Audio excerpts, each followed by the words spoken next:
শুধুমাত্র 7টা কয়েন কিন্তু তোমাদের 7 কোটি অব্দি টাকা পাইয়ে দিতে পারে। এতটাই পাওয়ারফুল আজকের এই রেমেডিটা। এটা যদি তোমরা করতে পারো দেখবে বাড়িতে প্রচুর পরিমাণে টাকা আসবে এবং নতুন নতুন অপরচুনিটিস পাবে তোমরা। তো এর জন্য তোমাদের যেটা করতে হবে, তোমরা কি করবে, কাঁচের একটা ছোট্ট জার নিয়ে নেবে।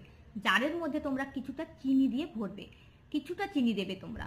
তারপর তোমরা ওর মধ্যে 7টা কয়েন্স তোমরা অ্যাড করে দেবে, কিন্তু তোমরা একসাথে না দিয়ে একটা একটা করে কয়েন দেবে। মানে একটা কয়েন রাখবে শ্রীম, একটা কয়েন রাখবে শ্রীম, এইভাবে তোমরা 7টা কয়েন রেখে দেবে।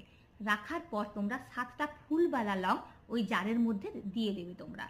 দেওয়ার পর তোমরা এইভাবে জারটা ধরে ভাববে যে কি চাও তোমরা, মানে কি উইশ আছে, তোমরা কত পরিমাণ টাকা চাইছো বা কি চাইছো সেটা তোমরা ভাববে। ভাবার পর তোমরা কিন্তু অবশ্যই 108 বার শ্রীম মন্ত্রটা চ্যান্ট করবে। চ্যান্ট করার পর তোমরা কি করবে, ওই জারটা নিয়ে গিয়ে বৃহস্পতিবার দিন রাত্রিবেলায় মা লক্ষ্মীর কাছে তোমরা ওটা রেখে দেবে। সারা রাত তোমরা মা লক্ষ্মীর সামনেই রেখে দেবে। পরের দিন মানে শুক্রবার দিন সকালবেলায় তোমরা কি করবে, তোমাদের বাড়ির যে উত্তর পশ্চিম কোণ সেখানে তোমরা ওই জারটা রেখে দেবে, কেন কি ওটা কুবেরের স্থান।